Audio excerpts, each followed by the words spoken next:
Russia के Orthodox church के पादरी, अमेरिका के famous rapper Dirk Derek, famous internet celebrity Andrew Tate, Vivian Dsena, Hilarion Heagy, Indian YouTuber Param Singh. अस्सलामुअलैकुम, back to the new video. दोस्तों, उम्मीद करता हूं कि आप सब ठीक ठाक होंगे और खुश भी होंगे। आप सब जानते हैं कि दुनिया में बहुत सारे मज़ाहिब हैं और लोग अपने मज़हब से बहुत प्यार करते हैं और अपने मज़हब पर जान तक कुर्बान करने के लिए तैयार होते हैं। और आप सब ये भी जानते होंगे कि लोग अपना मज़हब छोड़कर दूसरे मज़हब में भी जाते हैं। और इसी तरह ये वीडियो कुछ इस्लाम के रिलेटेड है। बहुत सारे गैर मुस्लिम ये सोचते होंगे कि आखिर लोग इतने ज़्यादा मुसलमान क्यों हो रहे हैं, क्या है इस मज़हब में और क्यों इसकी तरफ लोग ज़्यादा जा रहे हैं दूसरे मज़हब के बनिस्बत। तो इसी तरह की आपके लिए एक वीडियो लाया हूँ। पर वीडियो पर जाने से पहले आप सबसे यही रिक्वेस्ट है कि इस चैनल को, वीडियोज़ वर्ल्ड को सब्सक्राइब करें, लाइक करें, शेयर करें। तो चलते हैं वीडियो की तरफ और वीडियो देखते हैं। पिछले कुछ दिनों में आपने जरूर देखा होगा कुछ फेमस लोग जिनका कहीं ना कहीं एक अच्छा सोशल इंपैक्ट रहा, लोग उन्हें जानते थे, फॉलो करते थे, लेकिन न्यूज आई कि उन लोगों ने इस्लाम कबूल कर लिया। जैसे कि ब्रिटेन की अल्फ्रेड विलियम बेस्ट कंपनी के मालिक बिलियनियर अल्फी बेस्ट, ब्राजील के फेमस फाइटर नेसिमेंटो, रशिया के ऑर्थोडॉक्स चर्च के पादरी, अमेरिका के famous rapper Dirk Derek, famous internet celebrity Andrew Tate, Vivian Dsena, Hilarion Heagy, Indian YouTuber Param Singh. इतने ज्यादा नाम है कि बता पाना मुश्किल है। लेकिन एक सवाल आता है कि इस्लाम में ऐसा क्या है कि लोग इतनी तेजी से मुसलमान हो रहे हैं, दूसरे धर्मों को छोड़कर इस्लाम अपना रहे हैं। जबकि अगर देखा जाए तो एक ऐसा टाइम भी चल रहा है जिसमें इस्लामोफोबिया भी अपने चरम पे है, लेकिन फिर भी लोग, और वो भी इंटेलेक्चुअल पीपल, बाकी धर्म के कंपैरिजन में इस्लाम को ज्यादा इंपॉर्टेंस दे रहे हैं। आज की इस वीडियो में हम जानने की कोशिश करेंगे कि इस्लाम दुनिया का फास्टेस्ट ग्रोइंग रिलीजन क्यों है।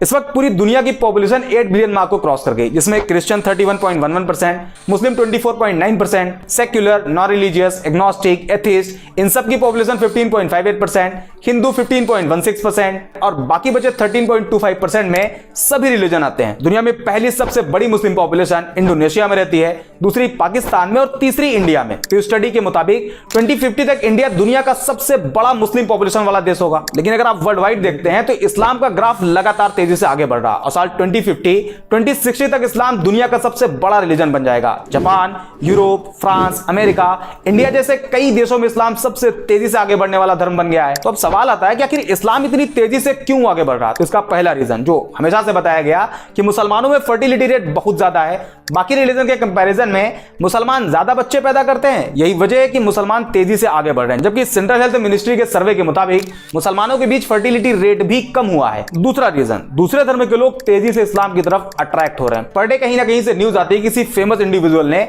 इस्लाम धर्म अपना लिया। कहीं कोई फेमस बिलियनियर होता है, तो कभी कोई फेमस फाइटर, तो कभी कोई फेमस रैपर, सेलिब्रिटी। ये उन लोगों की खबरें होती है जो कहीं ना कहीं फेमस होते हैं, लोग उन्हें फॉलो करते हैं। लेकिन ऐसे भी बहुत से लोग हैं जो इस्लाम अपना तो रहे हैं, लेकिन आम लोग होने की वजह से उन्हें सोशल मीडिया पर या न्यूज पोर्टल पर जगह ही नहीं मिल पाती। एक मोटा मोटा आंकड़ा आपको बताते हैं। द न्यूयॉर्क टाइम के मुताबिक अमेरिका के टोटल मुस्लिम पॉपुलेशन में 25% कन्वर्टेड मुस्लिम है और एक एस्टिमेट के हिसाब से करीब 20,000 से ज्यादा अमेरिकी हर साल इस्लाम कबूल कर लेते हैं। इसी तरह ब्रिटेन में करीब 6,000 लोग इस्लाम धर्म में शामिल हो जाते हैं। जापान भी एक ऐसा देश है जहां लोग तेजी से इस्लाम की तरफ आ रहे हैं। वसेदा यूनिवर्सिटी के अकॉर्डिंग पिछले 10 सालों में जापान में मुसलमानों की आबादी डबल से भी ज्यादा हो गई, जिसमें करीब 50,000 से ज्यादा जापानी लोगों ने इस्लाम कबूल कर लिया। और अभी हाल ही में एक रिपोर्ट आई जिसमें बताया गया कि दुनिया में मुस्लिम पॉपुलेशन 2 बिलियन मार्क को क्रॉस कर गई, जिसमें एक बड़ा नंबर कन्वर्टेड मुस्लिम का है। अब सवाल आता है कि आखिर लोग इस्लाम में कन्वर्ट क्यों हो रहे हैं, ऐसा क्या है इस्लाम में। तो इसका कोई एक जवाब नहीं। इस्लाम कबूल करने वाले लोगों से जब पूछा गया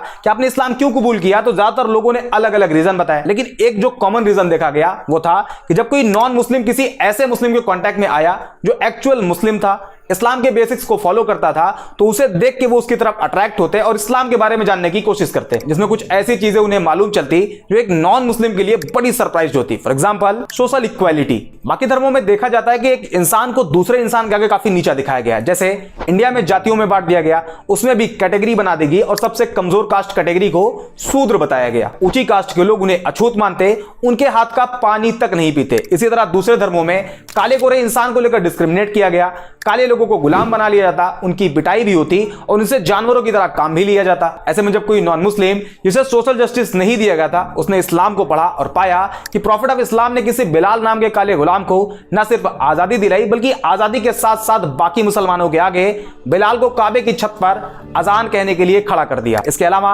जब लोगों ने प्रॉफिट ऑफ इस्लाम की एक स्पीच के बारे में जाना जिसमें उन्होंने कहा था एक अरेबियन किसी नॉन अरेबियन से सुपीरियर नहीं और ना ही कोई नॉन अरेबियन किसी अरेबियन से सुपीरियर है, ना कोई काला किसी गोरे से सुपीरियर है और ना ही कोई गोरा किसी काले से। यह जानने के बाद कि इस्लाम में कोई ऊंचा नीचा नहीं, इस एक पॉइंट की वजह से न जाने कितने लोगों ने इस्लाम कबूल कर लिया। दूसरा रीजन फॉरगिवनेस। इस्लाम में माफ कर देने वाला जो कॉन्सेप्ट है वो भी बड़ा शानदार है। जब लोगों ने उसे जाना तो वो भी उन्हें बहुत पसंद आया और लोगों ने इस्लाम कबूल कर लिया। फॉर एग्जांपल मान लीजिए कि अगर किसी इंसान को एक पूरी कम्युनिटी बुरा भला कहे, उसे बाइकआउट कर दे, यहां तक कि उसे जान से मारने की कोशिश करे, तो रिएक्शन ये होगा कि जब भी उसे उस कम्युनिटी पर कंट्रोल मिलेगा वो अपना बदला जरूर लेगा। सारे लोगों से ना सही लेकिन उन लोगों को जरूर टारगेट करेगा जो उसके खिलाफ उसके ही लोगों को भड़काते थे, उसे मार के लाने वाले को इनाम देने की बात कहते थे। आमतौर पर यही देखा जाता है लेकिन इस्लामिक हिस्ट्री में इसके जस्ट उल्टा है। 7वीं सेंचुरी में जब इस्लाम की शुरुआत हुई उसके कई सालों बाद तक, करीब 10 साल बताया जाता है, इस पीरियड में टोटल 40 से कम मुसलमान थे। उस टाइम अरब के जो पावरफुल लोग थे वो मुसलमानों को परेशान करते, प्रॉफिट ऑफ इस्लाम को जान से मारने की प्लानिंग करते, उन्हें जान से मार देने वाले को इनाम देने का वादा करते। यहां तक कि उस टाइम जितने मुसलमान थे उन सभी का सोशल बाइकआउट कर दिया गया और 3 साल तक अबी तालिब नाम की एक पहाड़ी पर कैद कर दिया गया और मक्का के सरदारों ने यह अनाउंस कर दिया कि कोई भी मुसलमानों को कोई सामान न बेचे और अगर कोई ऐसा करता है तो उसे भी नहीं छोड़ा जाएगा। 3 साल बाद बाइकआउट पीरियड खत्म हुआ लेकिन मक्का के लोग मुसलमानों को अभी भी टारगेट करते। सिचुएशन को देखते हुए 622 ईडी में मुसलमानों को मक्का से मदीना की तरफ जाने के लिए कहा गया जिसे इस्लामिक हिस्ट्री में हिजरत कहा जाता है। हिजरत मींस माइग्रेशन। मुसलमान मक्का छोड़कर मदीना चले गए। उस टाइम मदीना को यसरब कहा जाता था लेकिन मक्का के सरदारों का मानना था कि इस्लाम को पूरी तरह से अगर खत्म करना है तो उसके लिए सारे मुसलमानों को कत्ल कर दिया जाए। इसी इंटेंशन के साथ मुसलमान और मक्का के सरदारों की फौज के बीच पहली जंग लड़ी गई जिसे जंगे बद्र कहा जाता है। इस जंग में मुसलमानों की जीत हुई और इसी हार का बदला लेने के लिए एक बार फिर मक्का के सरदारों की फौज निकली और इस्लाम की दूसरी जंग लड़ी गई जिसे जंगे उहूद कहा जाता है। लेकिन 10 साल बाद जो मुसलमान मक्का छोड़कर मदीना चले गए थे वो एक मजबूत ताकत बनकर मक्का में वापसी करते हैं। उस टाइम मक्का के उन सरदारों में यह डर फैल गया कि हमने तो मुसलमानों को बहुत टॉर्चर किया है, प्रॉफिट ऑफ इस्लाम को जान से मारने की कोशिश करी है, आज मुसलमान हमसे ज्यादा पावरफुल हैं और अब वो हमें नहीं छोड़ेंगे। इस डर से बहुत से लोगों ने सरेंडर कर दिया और बहुत से लोग मक्का छोड़कर भाग गए। लेकिन जब प्रॉफिट ऑफ इस्लाम ने अपनी बात कहनी शुरू करी तो लोगों ने जो सोच रखा था वो उसके जस्ट उल्टा था और एक पब्लिक अनाउंसमेंट करी गई कि जिन जिन लोगों ने मुसलमानों को परेशान किया था, मुसलमानों को मारा था, मक्का छोड़कर मदीना जाने के लिए मजबूर किया था, उन सभी को माफ किया जाता है। ये एक सेंटेंस इतना इफेक्टिव साबित हुआ कि जो पहले इस्लाम को खत्म करना चाहते थे उन सभी ने इस्लाम कबूल कर लिया और आज भी इसका इंपैक्ट इतना ज्यादा है कि जब कोई नॉन मुस्लिम इस्लाम के इस चैप्टर को पढ़ता है तो इस्लाम की तरफ अट्रैक्ट होता है। तीसरा और सबसे बड़ा रीजन है बिहेवियर। आज सोशल मीडिया पर इस्लाम की जिस इमेज को प्रेजेंट किया जा रहा है वो इस्लाम की रियलिटी नहीं। हालांकि मैं ये भी क्लेम नहीं कर रहा कि इस्लामिक बेसिक्स के अकॉर्डिंग सारे मुसलमानों का बिहेव अच्छा है। इस्लाम तो कहता है कि शराब पीना हराम है और शराब सभी बुराइयों की मां है, लेकिन फिर भी आज का मुसलमान शराब के ठेकों की लाइन में आपको लगा हुआ दिखाई देगा। बट अनदर हैंड कुछ मुस्लिम्स ऐसे भी हैं जिनका behave as it is Islamic basics के हिसाब से आज भी है। फॉर एग्जाम्पल इस्लाम अपने मानने वालों को कहता है कि अगर तुम्हारे घर में एक रोटी हो और तुम्हारा पड़ोसी भूखा हो तो तुम्हारे लिए जरूरी है कि उसमें से आधी रोटी अपने पड़ोसी को दो।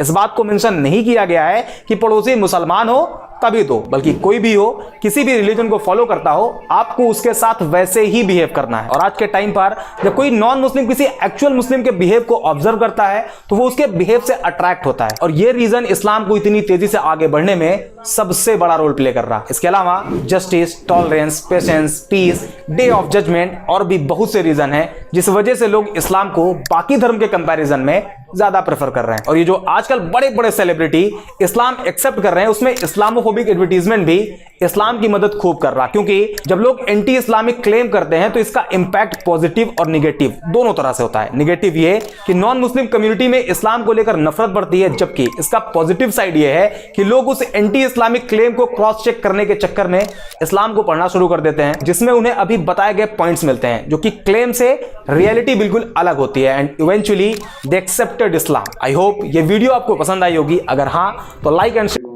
तो दोस्तों वीडियो आपने देखी, उम्मीद करता हूँ कि वीडियो आपको अच्छी लगी। जैसा कि मैंने वीडियो के स्टार्टिंग में आपको कहा था कि इस वीडियो में हम जानेंगे कि आखिर क्या वजह है कि लोग इस्लाम कबूल कर रहे हैं और अपने मज़हब को छोड़कर इस्लाम की तरफ आ रहे हैं। तो जैसा कि इस वीडियो में आपने देखा कि इस्लाम एक ऐसा मज़हब में एक दूसरे पर किसी को तरजीह नहीं दी जाती, सही, सबको इक्वल समझा जाता है। तो यही इक्वालिटी बहुत ज़रूरी होती है। और बाकी जस्टिस, माफ़ी, देखिए माफ़ी बहुत ज़रूरी होती है। हर इंसान से गलती होती है, और बाकी अगर आप उस बंदे को माफ़ करते हैं, तो ये गैर मज़हब हो, कोई आपके साथ वो बुरा करता है, अगर आप उसको माफ़ कर दें तो वो आपके अखलाक से मुतासिर होकर आपके मज़हब में आता है। कोई ज़ोर ज़बरदस्ती नहीं आता, सही, आपको उसको इम्प्रेस करना पड़ेगा अपने अखलाक से।